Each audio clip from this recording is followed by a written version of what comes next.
پل سے اتارو راہ گزر کو خبر نہ ہو، پل سے اتارو راہ گزر کو خبر نہ ہو، جبریل پر بچھائے تو پر کو خبر نہ ہو، جبریل پر بچھائے تو پر کو خبر نہ ہو، کانٹا میرے جگر سے غم روزگار کا، کانٹا میرے جگر سے غم روزگار کا،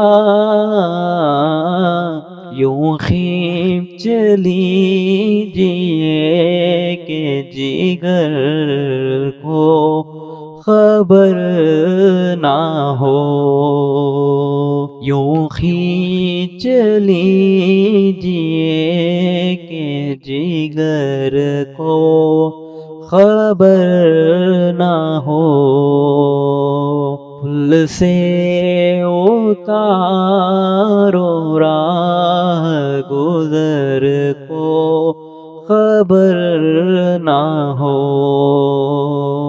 فریاد امتی جو کرے حال زار میں، فریاد امتی جو کرے حال زار میں، ممکن نہیں کہ خیر بشر کو خبر نہ ہو، پل سے اتارو راہ گزر کو خبر نہ ہو، کہتی تھی یہ براق سے اس کی صبح روی، کہتی تھی یہ براق سے اس کی صبح روی، یوں جائیے کہ گرد سفر کو خبر نہ ہو، یوں جائیے کہ گرد سفر کو خبر نہ ہو، پل سے اتارو راہ گزر کو خبر نہ ہو، فرماتے ہیں۔ السلام علیکم ورحمۃ اللہ وبرکاتہ۔ وعلیکم السلام ورحمۃ اللہ وبرکاتہ۔ معزز و مکرم حاجی صاحبان، معتمرین حضرات، الحمدللہ ہم اور آپ شہر مکہ المکرمہ کی مقدس ترین زیارتوں کا شرف عظیم حاصل کرنے کے لیے نکل چکے ہیں، اور پہلے مقام پر جو ہمیں عظیم الشان زیارت کا شرف حاصل کرنا ہے، جہاں پر ہم اور آپ اترے، میں کچھ باتیں آپ کے سامنے عرض کر دوں۔ مکہ المکرمہ یقیناً ایک باعظمت شہر ہے جس کو اللہ تبارک و تعالیٰ نے بے شمار برکتوں سے سرفراز فرمایا، اور پورے روئے زمین کے اوپر اللہ نے سب سے پہلے زمین کی بناوٹ اسی مکہ المکرمہ کے سرزمین سے فرمائی۔ حدیث پاک میں آتا ہے کہ اللہ تعالیٰ نے پوری کائنات کے اندر پانی پیدا فرمایا تھا، ہر سمت ہر طرف پانی ہی پانی تھا، اور اس پانی میں سے ایک بلبلا ابلا، جس بلبلے کے اندر سے اللہ کے ذکر کی آواز آئی، یعنی کہ اللہ کا لفظ اس بلبلے سے نکلا، تو اسی بلبلے کی جگہ اللہ نے خانہ کعبہ کو بنایا، اور یہ دنیا کا درمیانی حصہ ہے، کہیں سے بھی آپ ناپ لے لیں تو پوری دنیا کا بالکل وہ سینٹر پوائنٹ ہے، بالکل درمیانی والا جگہ ہے۔ اور وہ اللہ کا گھر اللہ تبارک و تعالیٰ نے بنایا، اور وہ سرزمین مکۃ المکرمہ کا وہ جگہ جہاں خانہ کعبہ ہے وہ سب سے عظمت والا، سب سے برکتوں والا ہے۔ لیکن اس سرزمین سے بھی افضل جگہ نبی کریم صلی اللہ علیہ وآلہ وسلم کے قبر مبارک کی جگہ، جس حصے میں آپ صلی اللہ علیہ وآلہ وسلم کا روضہ مبارک موجود ہے۔ اللہ نے اس سرزمین کو بڑی عظمت بخشی، بڑی شان بخشی، اس لیے کہ خانہ خدا کے جگہ کو افضلیت صرف خانہ خدا کی وجہ سے ہے، لیکن نبی پاک کے ذات مبارک کعبے کا بھی کعبہ ہے، جس کی وجہ سے اللہ نے بے شمار برکتوں سے اس سرزمین کو جو ہے سرفراز فرمایا ہے۔ اور مکہ مکرمہ کے لیے حضرت ابراہیم علیہ السلام نے خصوصی دعائیں فرمائی، انبیاء کرام یہاں آتے رہے، آپ صلی اللہ علیہ وآلہ وسلم کی ولادت کے لیے اللہ نے اس سرزمین کا انتخاب فرمایا۔ یہ تمام تر عظمتیں اللہ نے اس سرزمین کو رکھی، لیکن آپ صلی اللہ علیہ وآلہ وسلم کی ولادت کے بعد آپ صلی اللہ علیہ وآلہ وسلم نے ظاہری 40 سالہ زندگی آپ نے یہاں پر گزاری۔ 40 سالہ زندگی گزارنے کے درمیان میں آپ نے سب سے پہلے اپنے آپ کو اہل مکہ کے درمیان، اہل عرب کے درمیان منوایا۔ پورے مکہ والے آپ کو صادق کہتے، امین کہتے، سچا کہتے، امانت دار کہتے، دور دراز سے لوگ آپ کے پاس امانتیں لا کر رکھتے اور آپ کے فیصلہ جات کو قبول فرماتے۔ جب 40 سال تک یہ تمام معاملات ہوئے تو آپ صلی اللہ علیہ وآلہ وسلم نے موقع کو غنیمت جانا، اللہ کا حکم آیا کہ اب حق کا اعلان کر دیا جائے، نبوت کا اعلان کر دیا جائے۔ تو مکہ کی روایت کے مطابق آپ صلی اللہ علیہ وآلہ وسلم نے جبل ابو قبیس پر کھڑے ہو کر اعلانی حق فرمانے کا ارادہ کیا اور کھڑے ہو گئے اور سب اہل مکہ کو جمع کیا۔ جمع فرمانے کے بعد کہا کہ اہل مکہ، اگر میں تم سے یہ کہوں کہ اس پہاڑ کے پیچھے سے ایک لشکر آ رہا ہے جو ہم پر حملہ کر دے گا، کیا تم اس بات کو مانو گے؟ سب نے کہا کہ ہاں، ہم آپ کی بات کو مانیں گے۔ کہا کہ کیسے؟ کہا کہ آپ ہمیشہ سچ کہتے ہیں، جھوٹ آپ کے دور تک بھی نہیں، تو آپ کب غلط بات کہہ سکتے ہیں؟ آپ جو بھی فرمائیں گے حق فرمائیں گے۔ تو نبی پاک نے فرمایا تو جب میں کہتا ہوں حق تو میری حق اس بات کو مانو، قولوا لا الہ الا اللہ لعلکم تفلحون، کہ لا الہ الا اللہ کہو، یعنی کہ اللہ کے علاوہ کوئی عبادت کے لائق نہیں، اور کہو تو تم کامیاب ہو جاؤ گے۔ تو اہل مکہ کو عجیب سا لگا، اس لیے کہ لوگ 360 بتوں کی پوجا کرتے تھے۔ ان کو لگا جب 360 بتیں مل کر ہماری ضرورت کو پورا نہیں کر پاتے تو محمد صلی اللہ علیہ وآلہ وسلم کا یہ خدا ہماری ضرورت کو کیسا پورا کر سکے گا؟ بڑا انکار کرنا شروع ہو گیا۔ اب اس وقت سے شروعات ہوئی اہل ایمان پر مشکلات کا دور، تنگ دستی کا دور، زیادتیوں کا معاملہ، ہر طرح سے معاملات ہونے لگے۔ آپ صلی اللہ علیہ وآلہ وسلم نے اسی طرح دعوت دین فرماتے رہے، تبلیغ کرتے رہے، حق کا پیغام گھر گھر جا کر پہنچاتے رہے، اور آپ صلی اللہ علیہ وآلہ وسلم پر دھیرے دھیرے ایمان لانے والوں کی تعداد بڑھنے لگی۔ اتنی تیزی سے نہیں بڑھ رہی تھی جتنی تیزی سے مشکلات اہل ایمان پر آ رہے تھے، لیکن صبر کا، تحمل کا دامن نبی پاک نے تھامے رکھا، اور اپنے صحابہ کو بھی حکم دے رکھا تھا کہ صبر کے ساتھ کام لو، زیادتی برداشت کرو۔ حد تو یہ ہو گئی کہ 2.5 سال شعب ابی طالب میں گرفتار حصار بنا کر رکھا گیا، محصور کر کے رکھا گیا، یعنی کہ 2.5 سال تک ایک باؤنڈری کھینچ دی گئی، اس کے آگے کوئی مسلمان نہیں جائے گا، نہ کوئی دوسرا مسلمانوں کے پاس جائے گا، نہ کوئی چیز ان سے خریدے گا، نہ کوئی چیز ان کو بیچے گا۔